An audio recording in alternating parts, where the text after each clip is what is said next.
I'm John Cooley. I have a little farm down on the river at Austin. There's a picture of it.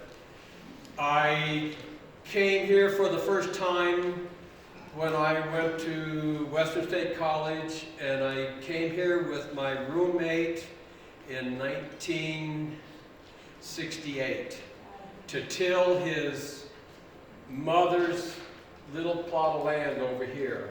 A little bit that side of town. I have no idea where it was at the time.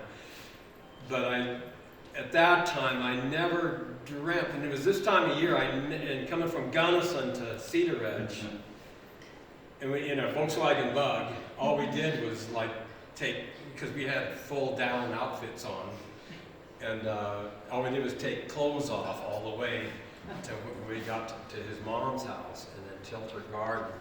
So that was my first experience, and I loved it then. I still love it, and from then I went to. I'll just give you a little bit of my background.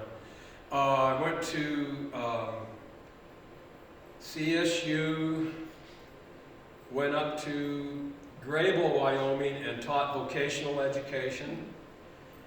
Met my wife at CSU. We got married up in Wyoming. Came back. And the entire time, I taught in Grable for 2 years and then quit. I was offered a job as a construction superintendent in Casper. And so we built the Wyoming State Children's Home in Casper. And then I was offered the dream job of my life was a farming job in the San Luis Valley. And this farm in the San Luis Valley was at the foot of Mount Blanca. Mount Blanca is one of the sacred Native American mountains. This farm was at the foot of it. It was 10,000 acres. And my boss had come over Levita Pass when he was an infant in a covered wagon. And they settled there. And so this was like a super old traditional farm. And I was in my early 20s, and with my wife, we had our own house, and then, but their name was Grimwood. I should have known. They had the reputation of being the most awful people in the entire San Luis Valley. But I loved it there, and we stuck it out for a year. It was me and Santos that farmed the place. And Santos was a Hispanic, and at that time, he was about 60. But he taught me so much. He came from the Pueblo home for mentally ill, and they told me, the boss told me that he was very dangerous, to beware. But Santos and I became very best friends, and I learned so much from Santos. We would go out and irrigate the alfalfa, and he would pack a rock in his pocket, and we'd have the shovels, and we'd go out and irrigate. And I said, Santos, what are you packing a rock? He says, well, there's no rocks. We cleared all the rocks. And I said, well, what are we doing? And we would start irrigating and get mud on a shovel. He'd throw the rock down and tap the shovel on the rock, get the mud off. And every time we would fix the fence, we'd leave like long pieces of wire. We'd tie the wire. We would never cut the wire off. We'd always leave long pieces. He says, the reason you do that, because sometimes you might need to fix the fence. You won't have pliers. You can get it unwound with your hands and fix the fence. But we farmed the whole place with horses. Had an old quarter horse, and I loved it there. Got too cold, so we were looking for a warmer place. So we moved to Delta. And then I started in need of a job, I started a cabinet shop. And my whole goal the whole time was to have my own farm. Because in the San Luis Valley, we farmed potatoes. We had 160 acres of potatoes, and Santos and I farmed those, but I can remember spraying the bejesus out of them, and that was in the early 70s. We sprayed them with herbicides and pests, everything. And we got them into the cellar and we sprayed them to keep them from sprouting. And the only thing we did when we took them to market is we'd wash them off a little bit. And I can remember going into that cellar about this time of year, getting them to market, because we had to empty the cellar to get them to get the cellar empty so we could have next year's crop and get those sold. And literally feel like I was going to vomit from the stench of just the insecticides and the pesticides. And that was in the early 70s. So I decided that there was like a different way to farm, and my goal was to have my own farm. And that's what led me to Delta. I started the cabinet shop. I built cabinets everywhere in the county for 25 years, and then finally saved enough money. And lo and behold, this was the farm that I went and saw when my grandparents owned it. And when I went through the gate, I felt like I was home, and that was in like 1970. And I felt like I was home. And then, long story short, my uncle inherited it, and I bought it from my uncle. I paid a really good price for it. It was all run down. Yeah. And but my goal was to make a living off selling potatoes on 10 acres and giving up my cabinet business, because after 25 years I looked at it and I still had my lungs, I still had my fingers, I still had my eyes. I said, it's just a matter of time until I lose something. And so I needed to change my profession, and I did right when the bottom fell out, in the early 80s or 2000. And I started farming and getting it going. And so that's kind of the hit. So then the goal was to make a living on 10 acres selling potatoes.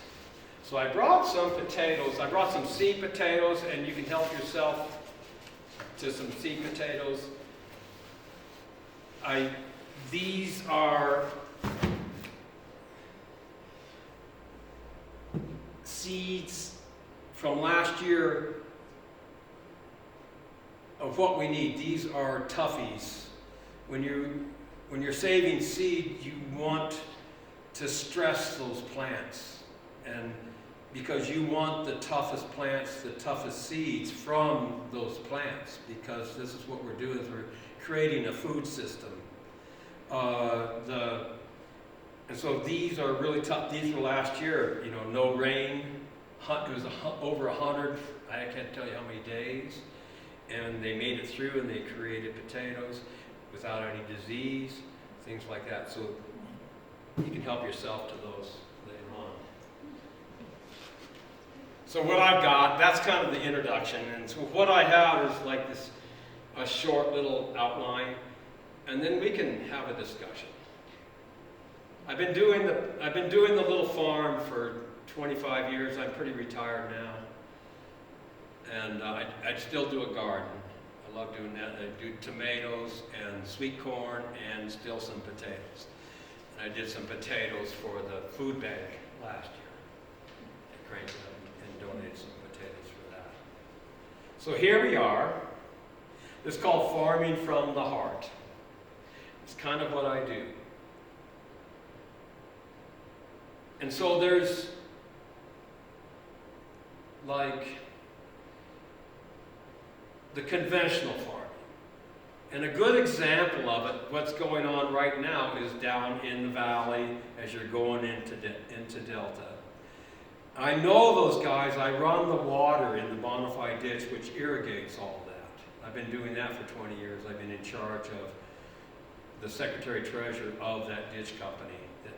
So I know the guys, and I've known 3 guys that have died of cancer, farmers, and I've known 2 guys that have gone blind from, and I'm going to say it was the ammonia nitrate that squirted up into their face when they were changing it out. You see those big tanks going through. That's nitrogen gas going into the ground, and it's can get you. And 2 guys I know gone blind from it.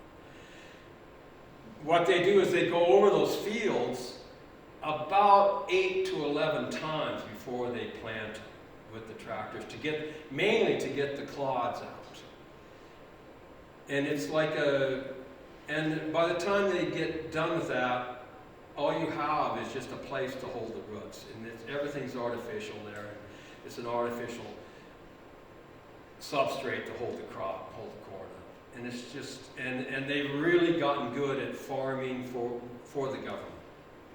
That's how they make their money that way, as well as selling the crop. But mainly they're trained to get their money from the government for doing that. And then you have organic farming, and I was certified organic. I did do the Telluride Farmers Market for 15 years. You had to be certified organic. So I was certified organic. But then that got watered down.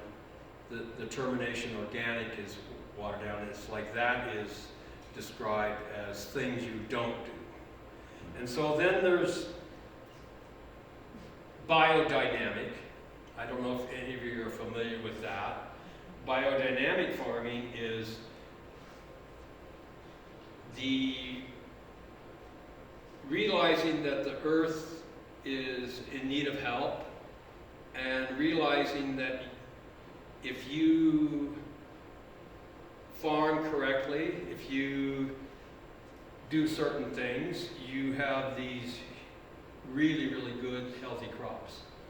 And it was developed by Steiner in about 1920. And he was a clairvoyant in Austria, I think it was Austria, Germany. And the farmers at that time saw their soil depleting, and they went to him, and he developed this agricultural system, and he also developed the Waldorf system of education. He developed a lot of stuff. He was, really out there, really, everything he did was super complicated. And so the biodynamic farming system, to me, is pretty complicated. But you're farming with the rhythms of the earth, rhythms of the universe, and the rhythms of the planet. And you get yourself into this rhythm, and you get to know when to water, when to cultivate, when to plant, and things like that. And then they have and then there is a biodynamic calendar that tells you planting days for leaf, roots, and things like that. And this is very useful, and I use it. I don't, the biodynamic, I did that for a long time. It got to me to be too dogmatic. It's more religious than I needed to be. If you're interested in that, I can give you Pat Frazier's phone number. And she is probably the top biodynamic person in the country. She lives right up here on Redlands. And it's interesting and it's fun. I'll do that. I'll say that. So here we are. One day it hits you and never lets go. The warmth of the sun, the soft, sweet smell of the soil ready to get going. You discover who you are, this place and time. You notice yourself waking also, for you have rested also, living with the rhythm of nature. Not much better, nothing more fun. The trick is how to be aware of the signs and use them as you listen to your guides. Realize you are a part of nature also, the circle of life and death. Your health and vitality comes from the earth, just as a plant and animal are healthy from excellent soil. A healthy plant survives a frost, insects, and disease. Unhealthy plants from unhealthy soil are trouble prone. This is kind of the philosophy that I farmed with for years and years and years. And these are thoughts that I had, and then I've kind of proven because it did come true. I was successful in doing this. And I can't write it all down or anything like that, and there's no scientific data on it, except for the way that the farm performed and how it went from, at one time it went, when I first started, I had 30 pounds per acre of potatoes because the bottom, the field was full of alkali, Russian olives, and skunk brush, and I cleared it all out, leveled it all out, and I started farming potatoes. And then when I quit the farmer's market in Telluride, and I was also the president of the farmer's market in Ridgeway, when I quit those two markets, I was producing 6,000 pounds per acre of potatoes. And I never added any fertilizer, never did anything to it. All I did was make good compost, irrigated properly, cultivated properly, and I had this, instead of like conventional farming where all you do is got bigger tractors and more land and more chemicals, and I was constantly condensing the size that I was farming and doing more rotations, which is better, because I was getting so much production. One of my main goals was to only produce what I could sell. And I was getting these huge crops. But I was trying to hold my price, and my price was $4 a pound at the Telluride Farmers Market. That was the number I needed to make, the number that I needed to have in order to make my farm successful.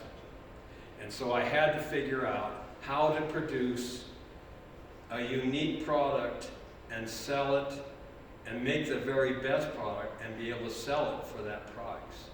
And I would have, every week on Friday, I'd have a line of people waiting to buy the potatoes and the tomatoes at any price. And I'd give them little samples, had a grill, I'd cut them up and make samples.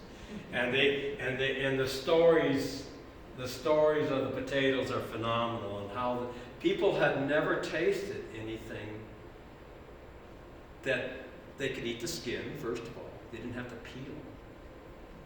And I think to this day, the farm was at the base of the Black Canyon. All the silt from the Black Canyon came through and landed there. And as the more I looked at it, I said, I'm literally farming a gravel bar with silt in it.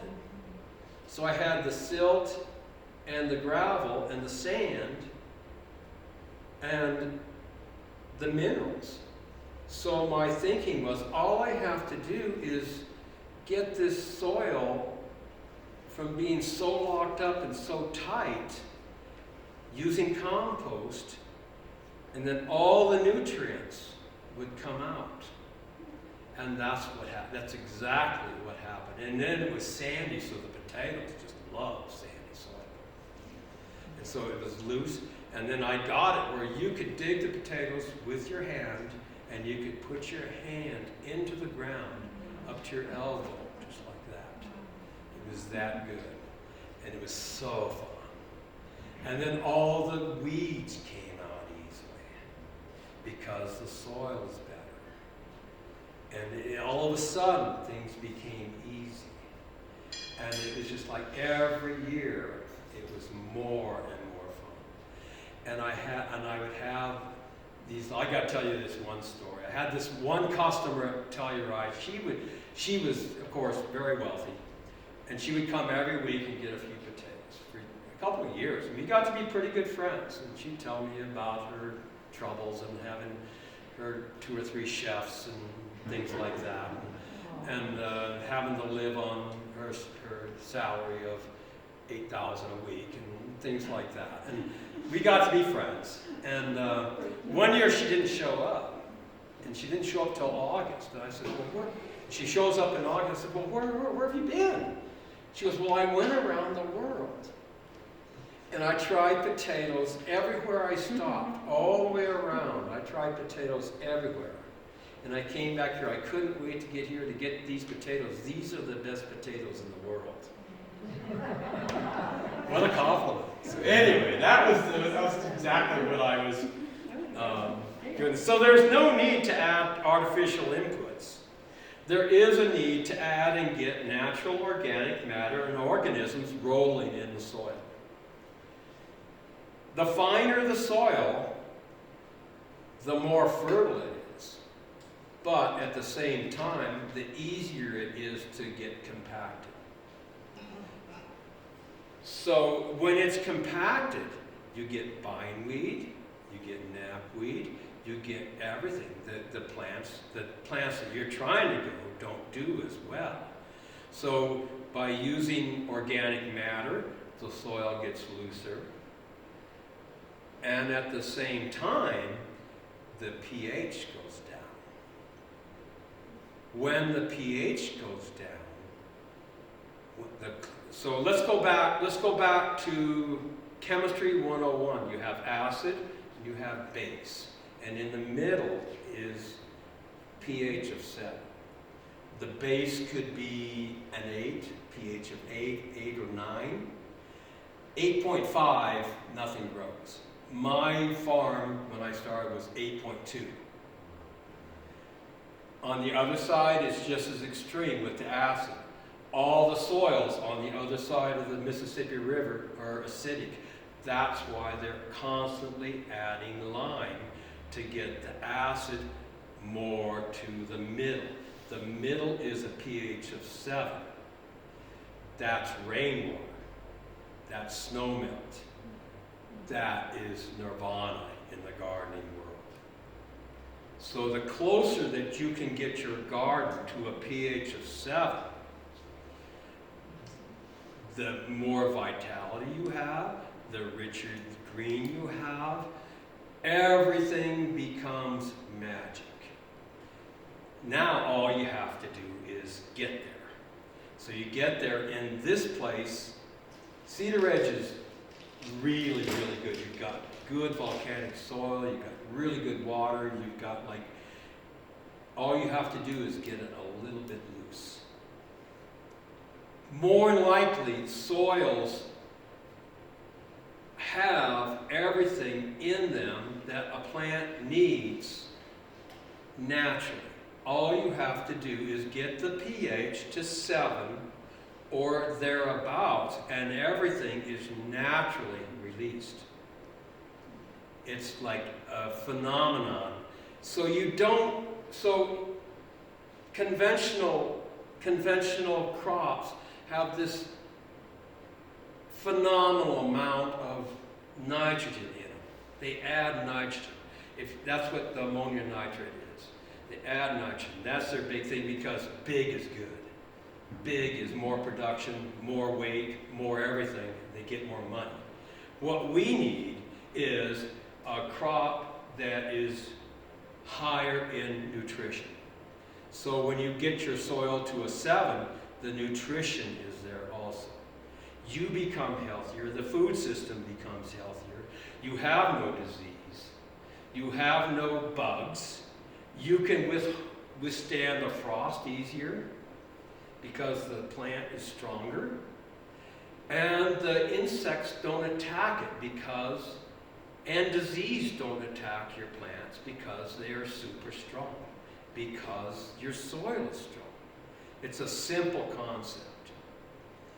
And just like us, my thing through this entire COVID thing is I'm not going to get sick. I eat everything out of my garden year round. I know what I put in there. Everything, I froze stew all summer that I eat all winter. I've got sweet corn, I've got melons I'm still eating. I've got squash I'm still eating that I grew last summer in this little bitty spot, not bigger than this room. I've got enough to feed me plus 2 or 3 other people in this little spot of just the best food you could possibly eat. I'm not going to get sick.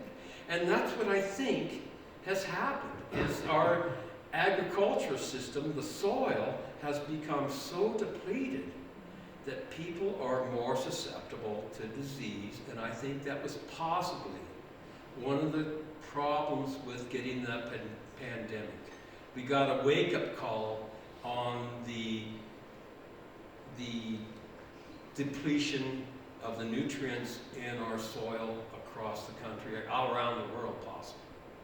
So here we go. We need to make a new food system. And it's easy. Everybody has a little garden. And then you don't have to grow. You don't have to grow everything. You don't have to grow packets of this. You just need to get together. I'm really good at growing potatoes and sweet corn. You might have a beautiful trellis of grapes. You might be really good at winter squash or rhubarb. You might have rhubarb that you don't even have to plant; it just comes up every year, or fruit trees every year, and just trade them. Everybody knows how everything's grown, and you just you trade. You figure out what you need, the quantities you need to get through the whole year, and then you just go out and trade. And I love doing that. I traded for everything. And I'd go to that was one of the beauties of the farmer's market, because we could trade with what we had even left over. We wanted to get rid of it, so I just would trade. And man, the stuff I traded for was just so much fun. So anyway, I think that's the beginning of the food system that we need, and this is what I'm kind of getting to. And so if you have good vitality in your soil, your insect pressure is gone, the beneficial insects thrive. By the beneficial insects, I mean even the yellow and the black wasps. Everybody has them. So one year I grew these trees, these pine trees. I was going to kick ass. I was going to make a lot of money by growing these blue spruce trees. And I planted them, and I just let them go, and everybody planted so that they were worthless. So I let them go. I said, I'll just have a forest. So I have a forest now, 22 years ago, and they're big. But one year I turned around and I looked at them, and there were aphids, black aphids, on about 8 of them, completely covered. And I thought, oh geez, I went in and I'm going to lose the whole bunch. And I went and I called CSU Extension. It says, yes, there is a spray. You could spray them. You have to spray it every 10 days. You can still keep your organic certification doing this. It's going to cost you about $300 every time you spray them. And I said, okay. I turned around, I can't afford this. I went out to those trees. So I'm done with you. I says, you suck it up. I says, I'm done with you. I can't afford it. I says, figure it out yourself. And I turned around and left. And I went back about a week, 10 days later, and I looked, and they were completely clean of the aphids.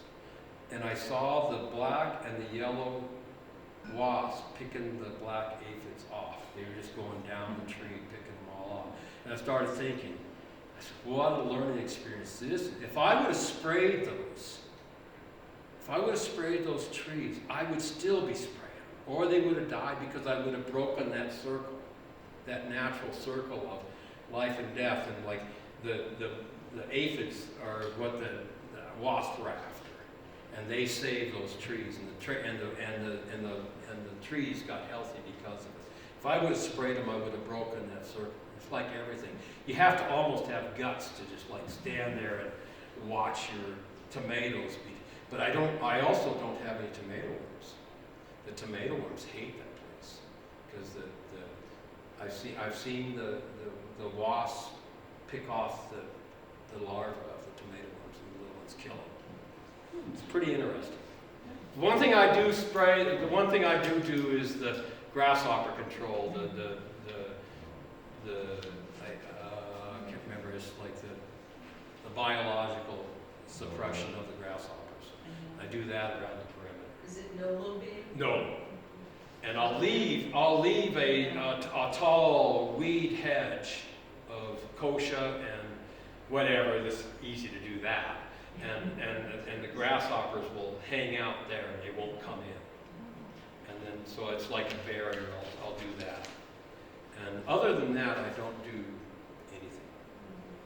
And so the last thing, so you know when you're getting to your pH by the taste of your food.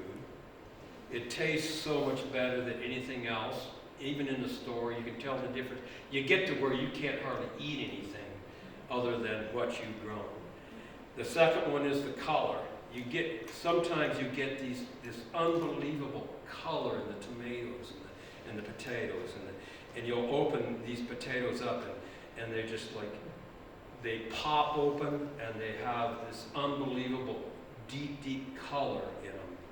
And that's a clue on doing it really good. And then you end up with this abundance. Like I said, 6,000 pounds of potatoes an acre. You end up with this abundance, and you have to just give it away because it's going to rot. You have to do something with it. So you just give it away, and that's part of the food system. So you get this, and so your community gets healthy because you've got this abundance of food that you're giving away. And like, what a treasure. What a treasure to have that. So if your thinking is clear, your body's painless, healthy, and then these are the answers. Each garden patch is different. You can have a neighbor with a garden on top of the hill, and yours is in the valley, and those two are different, completely different.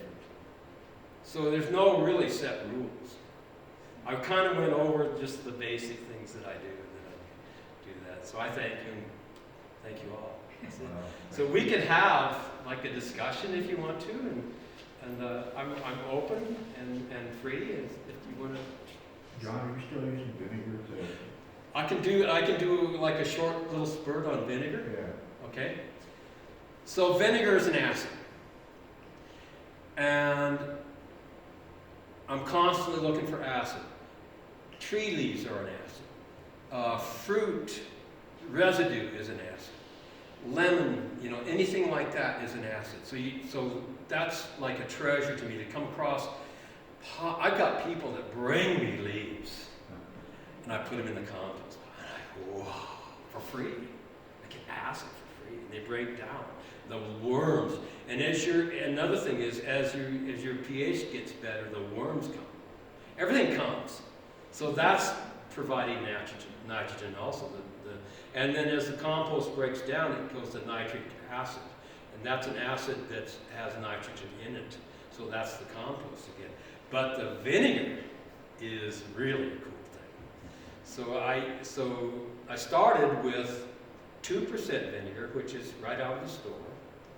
And I was having this huge problem with bindweed. It was going everywhere on everything. The more I tried to get out of it, the more it would explode. So I started spraying, just in a little gun, vinegar on the bindweed, and it started killing it. It would just turn it brown. It wouldn't really get rid of it, just turn it brown. And then I noticed the more I sprayed it, started spraying it like maybe once a week, because it was bad. The more I sprayed it, the weaker it got. And it started going away. And then I was having such a problem with the blue spruce trees. They were turning yellow. I'm sure you've had plants that turn yellow. And you think it's nitrogen or water or something. What it is the pH. And so what I was doing, I set up a tank. I had like 300 trees I was irrigating with drippers. And I set up a tank with a little bitty pump, like, that you get on those tanks, that pump water. And and I put a hose into my drip system, and I mixed up some vinegar in the water, and I took litmus paper, the paper that you get when you test your hot tub, you know, to tell if it's, and that's all you need. You don't need these test kits. Everything I do is simple and cheap, way cheap. And so you can get, they'll just give you this paper. In the drugstore, they got it everywhere. And so you can tell how acidic your stuff is by just putting the paper in. If it turns like dark red, it's pretty acid. If it goes blue, it's not, and things like that. So, and I literally would take the vinegar and dump it on the trees straight.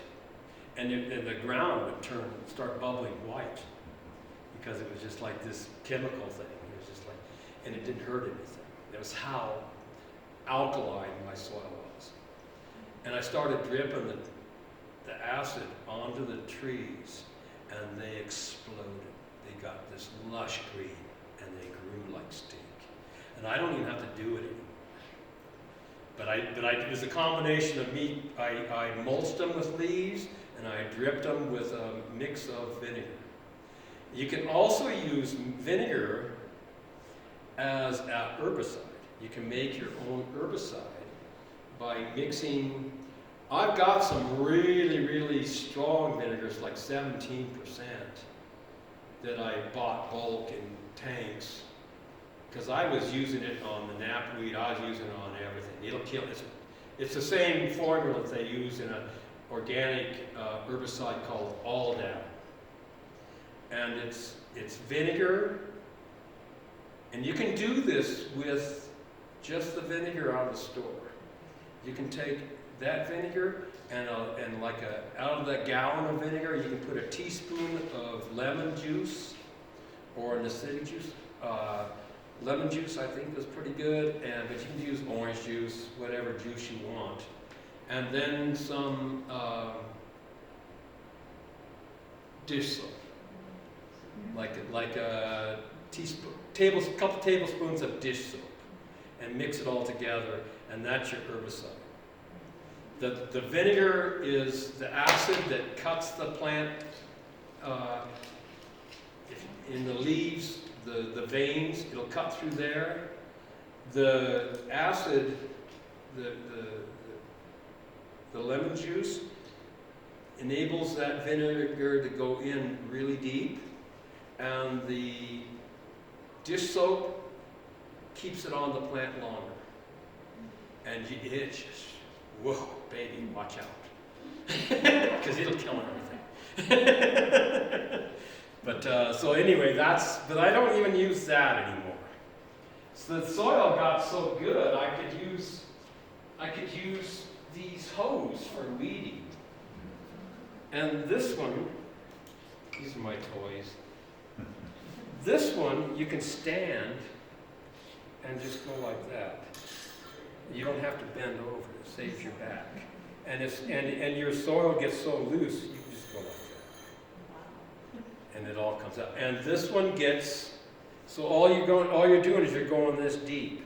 You're getting the one that's there and the one that's coming by doing that. And then this one is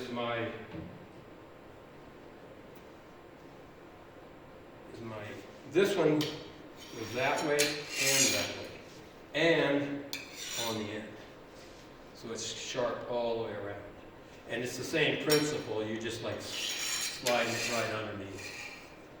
So these are my babies. So you can make these, you can buy these. I think they got this from Johnny's. As you can see how simple they are. You don't need these massive things that just break you apart. You need to keep it simple and easy. And so so in conclusion, there's no real answer. These are kind of the basis. But the thing is you're the farmer, you're the gardener, and you get your answers through your own self. You know what to do. If you are intense with your garden, you know exactly what your garden needs. And you're successful if you get something you can eat out of your garden without it dying. There you go. Okay? Yeah. Would you say that compost is the key then? Key, everybody that has a problem with anything, they'll come to me with a problem. What do? Compost. That's right. And the biodynamic compost was kind of cool. It's kind of cool stuff. You have these biodynamic preps that are arrived from the universe. And to make this biodynamic compost, you make a long pile and layer it and water it, and you put the preps in all the way down. There are different preps for different parts of the compost pile. It gets pretty involved. It's kind of cool to read about it. And so I did this. And it took me like a half a day. I had all these things. I was like, put a layer of this, a layer of that. And I was making these layers with the bucket on my tractor. And I was like, I made this huge compost pile. Because this biodynamic compost is like 100-fold more powerful than just a typical compost. So I was making this beautiful pile of compost. And like I get all done, I get it all watered down, and I turned away and I was like, God, that was a lot of work. And I bought the preps and I was like, God, I hope I got this right.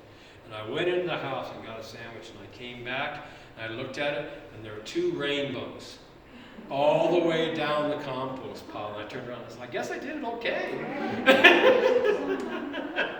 But the compost is the key. If you can make good compost, and it really, you just get good at it. It's all going to rot no matter what you do.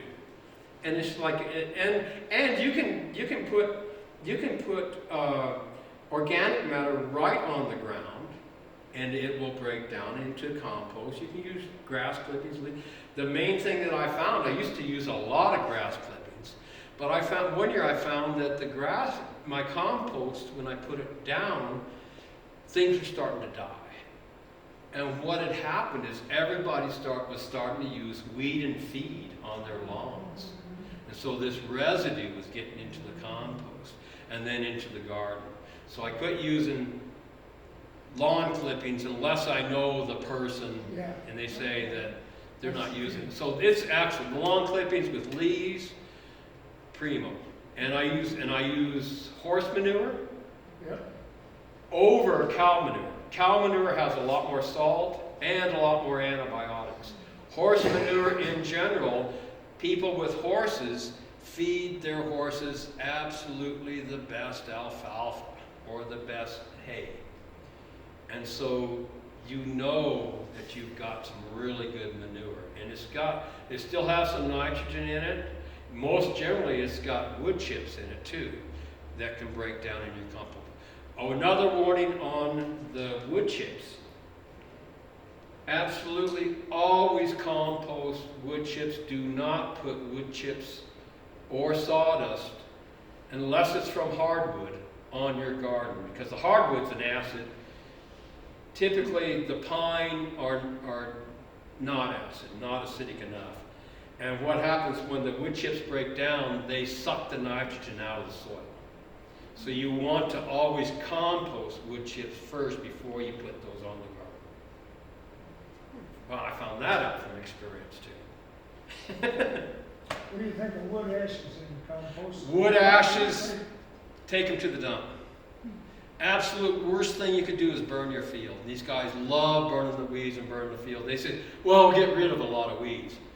And I said, what's the difference if you have 1 million weeds or 3 million weeds? Take the wood ashes to the dump and dispose of it there. It's got potash or phosphorus in it. Potash in it, and that's a base. You don't want more base. You don't want more alkali. You want acid. So you need to stay away from that. Just take it to the dump. Is that good? I fight grass. Grass. So how did you overcome grass?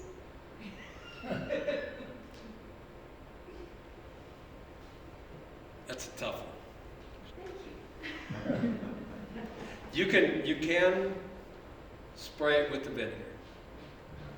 You can pull it out, dig it and pull it out by the roots. But you're creating more work because you're disturbing the soil deeper down and you're inviting more weed seed to come with it. So I have learned to live with it, but lately what I've been doing is using like a landscape fabric, and sometimes you can get it where you can put it down and roll it back up and reuse it.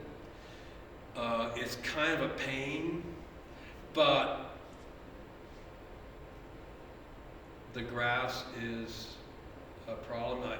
I think the landscape problem, I use drip irrigation in the garden, so I can't tell, like with the landscape fabric, I can't tell exactly. I like to see spots of water in the drippers, and with the fabric down, it's hard to tell, so you have to be very observant there. But that gives you kind of a So head it's start. like, you can solarize. Yeah. And you can burn it with a torch. Yeah. I don't like that because I end up burning myself. The plant, I'm burning everything down and stuff like that. But that's possible. You can burn. You can solarize it. Yeah, you can put and get ahead of it. But you can solarize it with plastic. I'll not tell you. with I'll tell you. basic. I'll tell you one thing you can do is you can say you can divide your garden in half and plant. This is just an idea. This is what I've done. I've gotten rid of a lot of weeds. Knapweed, I've gotten rid of knapweed completely with it by planting triticale, a mix of triticale and winter wheat in the fall. Just till it up and just plant it to a cover crop. And that will outgrow, the triticale and the winter wheat will outgrow the grass, and they'll smother it. And then you can grow your garden over here, and then the next year, till that in. That's a cover crop. You can till it in, you're making fertility, and you can till that in.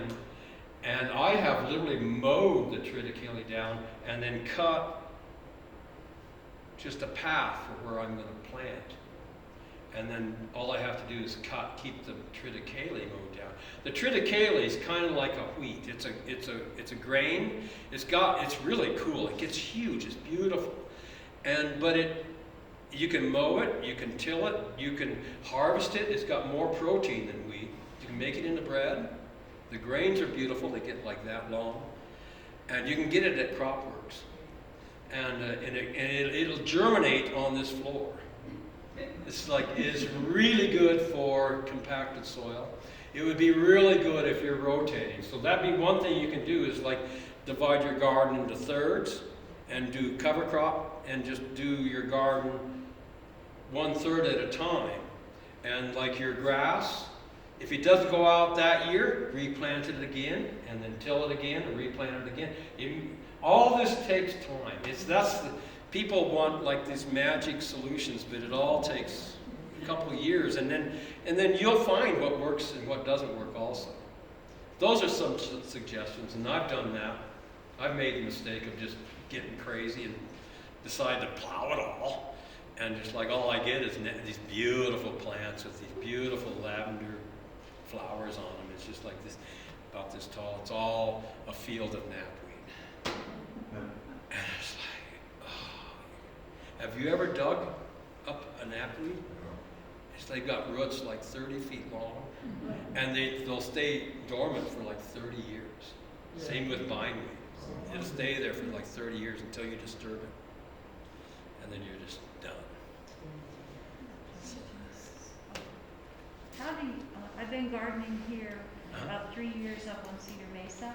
I accidentally I'm good at pumpkins and tomatoes.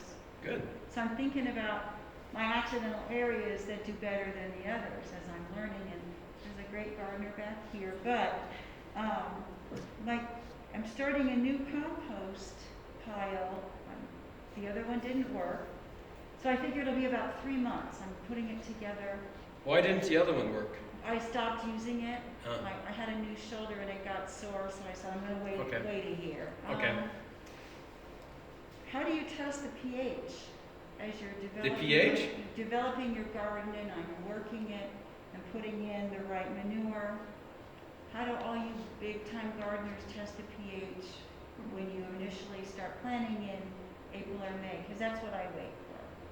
You really don't have to test. You know what you have. You know you have pretty much have high salt and high pH. Right, and I learned. That's just like it's almost an So I'm just unknown working in fact. the manure and getting the clods out and while Yeah, I'm growing exactly. my compost. And you'll know as your pH goes down, high pH sticks more to your shovel. The soil, the mud will stick more to your boots and it'll stick more to your shovel. If you can just like go like that with your shovel and that mud slops off, you're good to go. Okay. And if you notice, you'll go out in the adobes and go for a hike in the mud, you can't even stand that. It's just high pH. It's like you can't get it off your shoes, it's on everything, high pH. But if you go around here, around your garden, you just come in, you just like you have your scrapers, it just comes right off your shoe. You're doing good. Wonderful. You're doing And good. my dog and my husband. You'll know, you The know, mud that stick? Okay. you know when your soil's good. I'm learning. You're the gardener. I'm learning, yes. And you just know. There's so few people set on this earth to farm and to garden because it's such, at times it can be so difficult. But you have to realize that you're the gardeners and you're the person and you have the knowledge. You've been given that knowledge and you're good to go. Your decisions are correct. If you make the wrong decision, all it does is die. Which I've discovered through the house plants and, yeah. And Exactly. Okay. Yeah. All right. It's pretty thank you. simple. So I must be almost there. You're there. You're here. Yes. It's good. Thank It's you. good. It's good. Anything else? Go ahead. So, Did you use the 17% from that, you get that at CropWorks? if you want some of that, I've got some.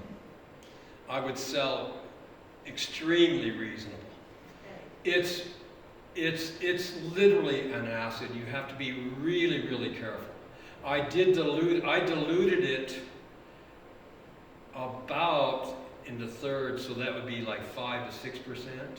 So you get like triple the amount of volume, and it's still really, really powerful. I put some in my backpack sprayer, and I mixed up my mix with the lemon juice and the soap, and I went and I got some on between the backpack sprayer and my back. I didn't realize it, and it just burnt the bejesus out of my back. And if you get it, you have to wear safety gloves, goggles. It is really, really powerful, even at that. So, and it does flat work, and it will work on the grass. It will kill it. It will kill it, and I do have some. So I can, I can give you my phone number if you want to try. I've got 55 gallons. I bought like 4 or 5 dozen. When I started, I went to Sam's Club, and I bought like a pallet full of their vinegar because it was the cheapest. And I had one of their pallet jacks, and I took it to the vet, and I was like waiting in line with the pallet jack and the pallet full of vinegar, and the lady goes, "Whoa!" I says, "I'm having a salad bar." I said, "I've got the oil at home."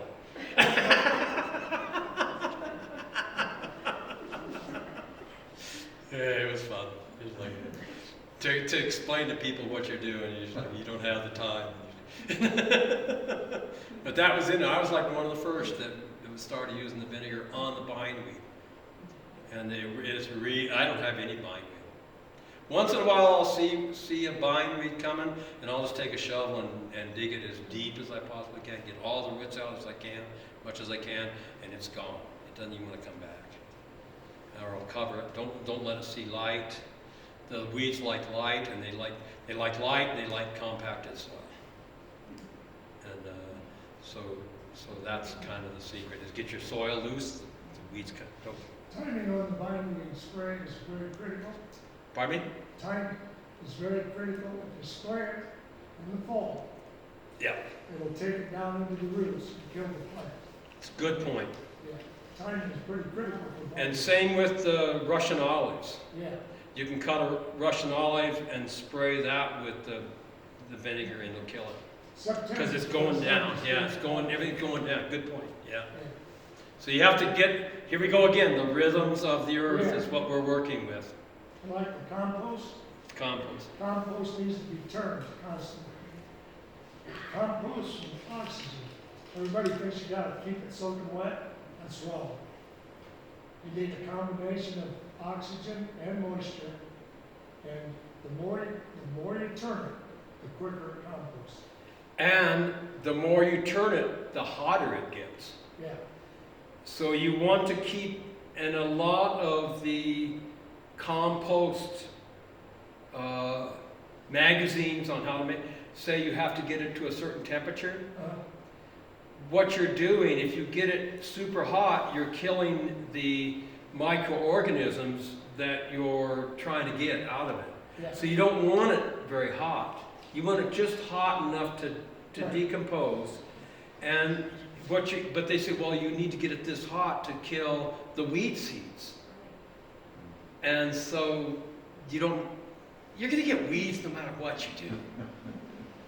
You know, here we go again. What's the difference if you have 1 million weeds or 3 million weeds? And then a combination of brown and green.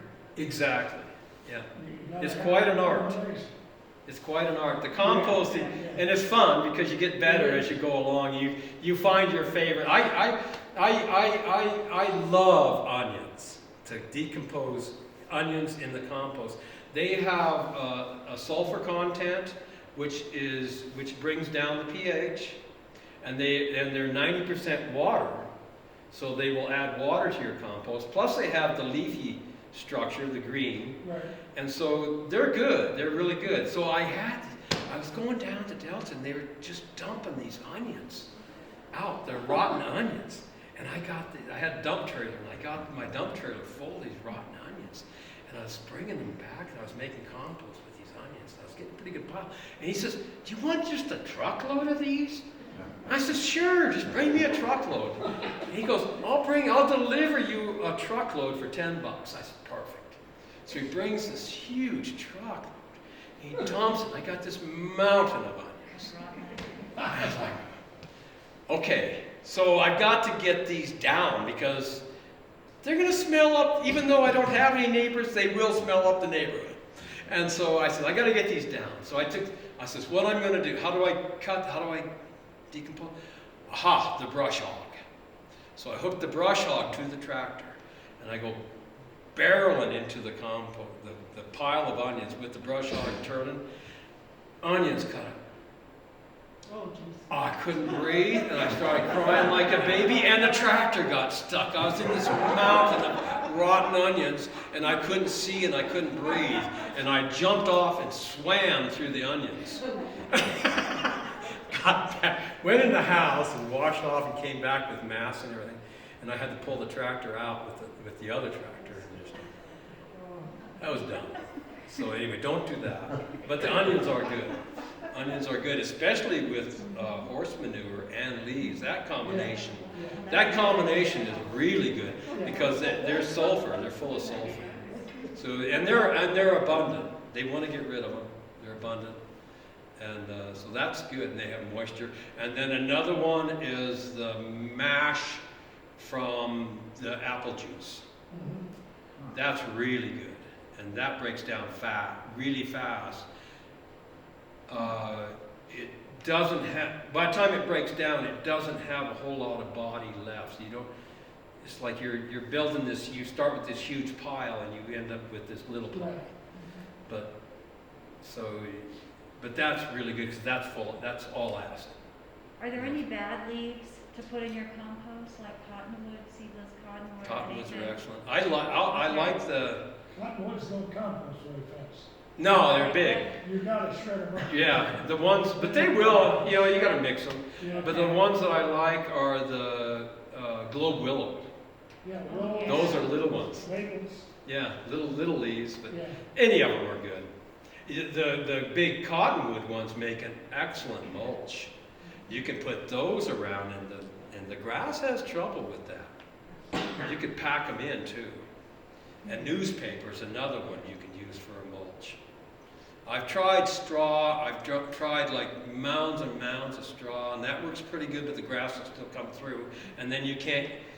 You have straw with grass in it. And like, hey, Christmas, and that works pretty good for a while. Trying to think. Another thing that if you can get a hold of it is that's really good is rabbit manure. It's got a mild nitrogen in it, and you can really load that in, especially if you can get that mixed with the hay that they eat and bedding, mixed in with the rabbit manure and urine. That's really, really good. But it's getting, what's that? Alpaca. Alpaca's good. It's another mild one, yeah. You can get too hot, like chicken manure. If you're not careful, you can get it too hot. I had a bunch of chicken compost from Grass delivered one year by the truckload. And I put that on the field, and I couldn't use that field for like 4 years. And nothing, it just burnt everything alive. It was just too high something. It's just too salty or something. Too high in nitrogen, too salty, a combination of all that. And it took me forever to work that in, to get rid of it. So you have to be very careful. So the thing, if you're not sure, if I'm not sure, like if I'm pruning tomatoes, if I'm not sure of what I'm going to do, I'll just take one plant and this is my experimental, and I'll prune it and see what happens. I won't do all of them. I'll just do one, and then come back and look at it. Oh, that worked good, and then do them all. Or that didn't work at all, and don't do it again. Or pick another one as a sacrificial. How did you know your onions hadn't been sprayed? For the compost? Oh, they've definitely been sprayed. But if you're making good compost, the compost takes care of all that. The compost eats that. They use compost on oil rig platforms where they have like an oil spill. They'll put compost on that oil, and it'll eat that oil up and clean that ground up. There's so many microorganisms in compost. They don't know. There's no category for all of them. Everybody does their own jobs. If you look at your compost pile, sometimes I'll get like little pieces of plastic in there or some sort of trash in there. All of a sudden, it's on top. They threw it out. It's like, then you just go pick it up. They threw it out the top. It's laying on top of your compost pile. So they clean it up. It's really it's a cool thing. It's a neat thing. And it's really neat because you can get really good at it. Making stuff. What's that? Compost all day. What's that? We can talk about compost. Oh yeah, and different things that go in it, and different ways to make it, and how to apply it. Chemicals in your compost, you can put charcoal dust on it, and that'll neutralize all the chemicals. Yep. It's hard to Do that. You can go. Yeah, you're making some really good points, and you can get really complicated, and on what but it's like you just come up with what works. What's easy for you to accumulate, what's easy for you to make dissolve and decompose, that's where you go. You don't need to go searching all over. But if you come across some of this stuff, then you know. These are points I'm making. What was going on with all the leaves this last spring, whatever? Because my maple leaves are still on the tree, and I kept waiting for them to fall so I could use them. They're still on the tree. Can I use them when they finally fall this spring? Yeah. We had such an early freeze. Again, they just froze right on the tree. They didn't have time to make their cycle. They just froze there and stayed. They didn't have time to drop. The tree's going to be okay when it falls. Oh yeah. But you get, but compost on everything as much as you can, because we don't know what we're going to be hit with. We might be hit with another, even more severe drought. More than likely, we're going to have more drought. more than likely. And that's why when you're saving your own seeds, it's so important, because the seeds that you're saving are from the plants that were grown in this environment. And so the seeds are organisms, and they are the toughies. They're not from the East Coast. They're from here. So if at all possible, find seeds, save seeds, learn how to grow. That's another art, starting your own seeds. But it's another portion of it, and it's fun. And there's some that are really easy, like squash seeds. You don't even have to do anything, just leave them there. And tomato seeds are a little bit different, but you can do it. And you get these really, really tough plants. This is what we need in the food system. Tough plants that are going to survive a drought, survive these extreme temperatures. Like we could have, like I just noticed in the calendar, I usually plant the potatoes on Good Friday, and usually it's a root day. And this year I see it's 2 weeks later is a good root day. After Good Friday, so it's getting further and further into the spring where I can avoid a freeze.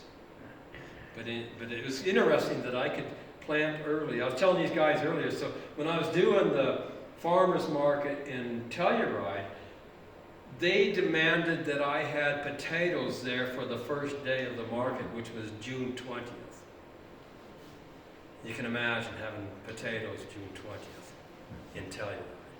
So I got some high tunnels here, and I started the potatoes in February in the high tunnels. And I was able to get enough potatoes to go 2 or 3 weeks in a high tunnel to get to market before the potatoes in the field arrived, because I could plant them early also and try and avoid a frost. But that's how I did it. And then same with the tomatoes, I plant enough tomatoes in the high tunnel to get to the market early. If I could get my tomatoes, so the potatoes, I always told people the potatoes were the ones that paid the bills, and the tomatoes were the ones that made the money. And the potatoes are the soul of the earth, and the tomatoes are the spirit of the farm. And it's all through history you have those two dimensions. All the medicine wheels are like that, of the utes.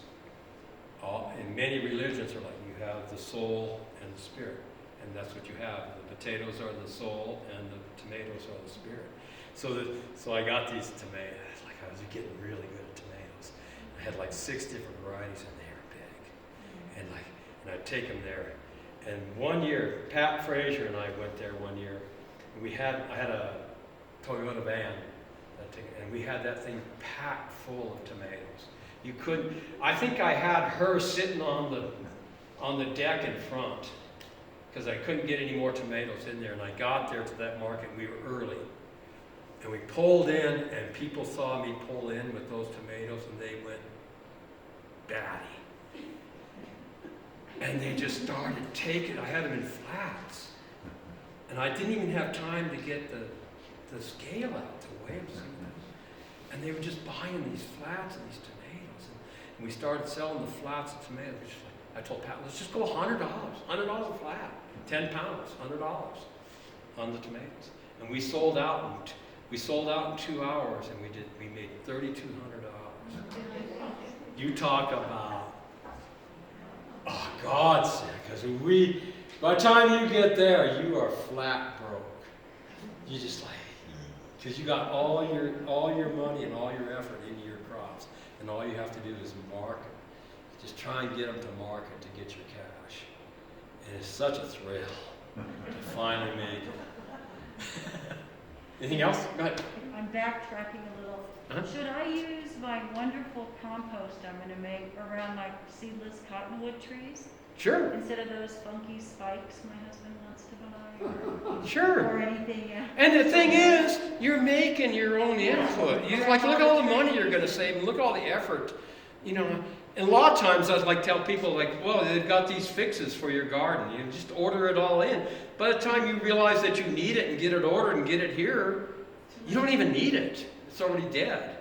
It's like, it's like I didn't Well, I even didn't do think of it that. for the trees, I think of it for everything else, but to Yeah. pack it around the trees. Oh, that's beautiful. Okay. And then you can go with the cottonwood leaves, right? Yeah, there's The seedless compost, cottonwoods, yeah. Yeah. I've got 3. the compost. Then you can, and so the leaves, when they fall, and see, this is another thing that just drives me crazy. People just love to rake their leaves. Let's go rake leaves. Put them in those pumpkin things. And like, pumpkin why don't you things. just leave your leaves on the lawn? Okay. They'll decompose. The worms love it. And you're adding acid to your lawn. The grass is going to come through. And it just dissolves. By the time May or June gets here, you won't even see a leaf. It's already gone. It's like you cause yourself so much work, so much extra work. You could be doing other things that are a lot more fun. But if you need leaves, you can rake them and stick them somewhere else. Or I'll take some of them that aren't on the lawn, they're in the driveway or something like that, rake those up and compost them, stuff like that. But the ones that are on the lawn, you have to figure this out. What's easiest? That's the key. Is what is easiest? Because it'll drive you nuts. It'll break you. Well, in our battle, our leaves would blow on someone's yard, so we raked them because the older couple Yeah. next door got mad. Yeah. And they'd send them back. Right. Now I don't know what to do. The then. leaves can cause some neighborly problems, but if you go over and rake your neighbor's leaves, they'll love you for it. Yay. Okay, anything else? Thank you all. Good luck to all of you. Hope I gave you some enthusiasm. Keep going.